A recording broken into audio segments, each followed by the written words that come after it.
सुफियान ने बहन, भाई और मां के खुशी से निहाल चेहरे की तरफ देखा और उसके दिल में सुकून भर गया।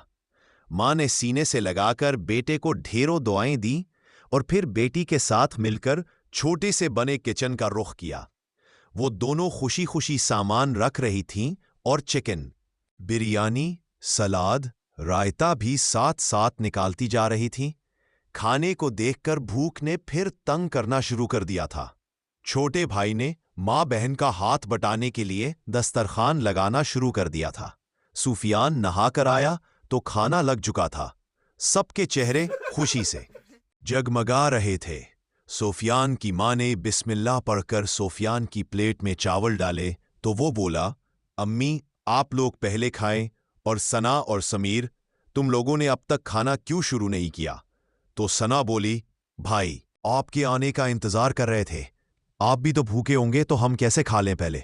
सुफियान ने प्यार से बहन को देखा और सर पर हाथ फेरकर उसकी प्लेट में चावल डालने लगा और बोला कि मुझे जो नौकरी मिली है मुझे उनके साथ रहना होगा, हर हफ्ते आ जाया करूंगा। मेरे कुछ कपड़े एक बैग में रख देना। मां ने हैरत से बेटे को देखा, क्यों बेटा, ऐसी भला कौन सी नौकरी है? जब नौकरी उसी शहर में मिली है तो रुकने का क्या जवाब बनता है? हम कैसे रहेंगे तुम्हारे बगैर? सुफियान बोला, अम्मी मुझे अभी तक ये नहीं मालूम कि उन्होंने मुझे किस काम के लिए रखा है। कल जाऊंगा तो पता चलेगा और बेहतर दिनों के लिए मुझे कुछ तो कुर्बानी देनी होगी, तभी तो सना और समीर भी आगे बढ़ सकेंगे। मां खामोश हो गई। खाने से फारिग हुए तो मगरिब हो गई। अम्मी नमाज के लिए उठ गईं और सना किचन में मसरूफ हो गई।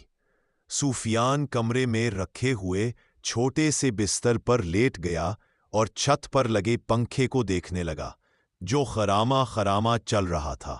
वो बूढ़े के बारे में सोचते सोचते सो गया।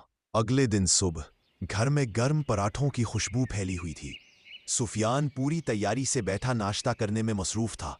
जल्दी जल्दी नाश्ता किया और माँ, बहन और भाई को अलविदा कहता हुआ बस स्टॉप पर पहुंच गया। उसने घड़ी की तरफ देखा तो घड़ी 9 बजा रही थी। जिंदगी रवा दवा थी और लोग अपने अपने मामूलात जिंदगी में एक दूसरे से बेखबर इधर उधर आ जा रहे थे। एक कल का दिन था जो मैं यहीं खड़ा बस का इंतजार कर रहा था, भूख से लड़ता हुआ।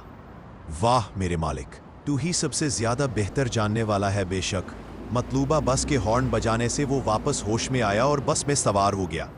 कंडक्टर बोला, हाँ जी कहाँ जाना है? सुफियान बोला, खूड़ी गार्डन। हाँ, ये वही जगह थी जहां वो बूढ़ा उसे मिला था। कुछ आधे घंटे में वो अपनी मतलूबा जगह पहुंच चुका था। वही लोगों का रश, ट्रैफिक का शोर। उसकी नजरें बूढ़े को ढूंढ रही थीं कि अचानक किसी ने उसे आवाज दी, सुफियान। उसने देखा बूढ़ा सामने खड़ा था। सुफियान हैरान हुआ कि यह अचानक कैसे आ गया। मैं तो अच्छे से सीख रहा था। सुफियान ने देखा कि वो एक बेहतरीन गाड़ी के पास खड़ा हुआ है। उसने इशारे से उसे गाड़ी में बैठने को कहा, जो उसकी शख्सियत से बिल्कुल मेल नहीं खा रही थी।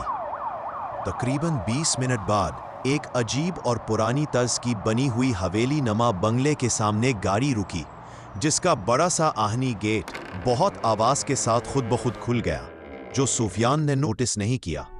इसने नोटिस तो ये किया कि इस हवेली नमा बंगले के आसपास कोई घर न था। कुछ घर दे पर बहुत दूरी पर थे। बूढ़ा अब गाड़ी से उतर रहा था। गाड़ी जब गेट से अंदर दाखिल हुई थी तो सुफियान ने देखा राहदारी काफी तवील थी। बहुत पुरस्कार लग रहा था सब कुछ। बहुत बड़े गार्डन में बहुत से पेड़ पौधे थे, पर उनमें काफी सारे सूखे हुए अजीब आसेब ज़दा से दिखाई देते थे। बहुत बड़ा और भारी लकड़ी का दरवाजा एक आवाज के साथ खुला तो एक अजीब लंबे कद का सूखा सा आदमी, जिसकी सिर्फ आंखें बोलती थी, खड़ा था। बूढ़ा बोला, बख्शो, ये सुफियान है, इसका कमरा ऊपर है, दिखा दो, आज से ये यही काम करेंगे। ये कहते हुए बूढ़ा सामने बने कमरों में कहीं गुम हो गया। तो वो बख्शो बाबा से बोला, बाबा यहां और कौन कौन है हमारे अलावा? तो बख्शू ने इशारे से समझाया कि वो गूंगा है। क्या सुफियान की ये कुर्बानी इसकी और इसके खानदान की जिंदगियों में खुशहाली लाएगी या इसे किसी और मुश्किल का सामना करना पड़ेगा? مزید اچھی کہانیوں کے لیے ہمارے چینل کو لائک، شیئر اور سبسکرائب کرائیں۔ Thanks for watching.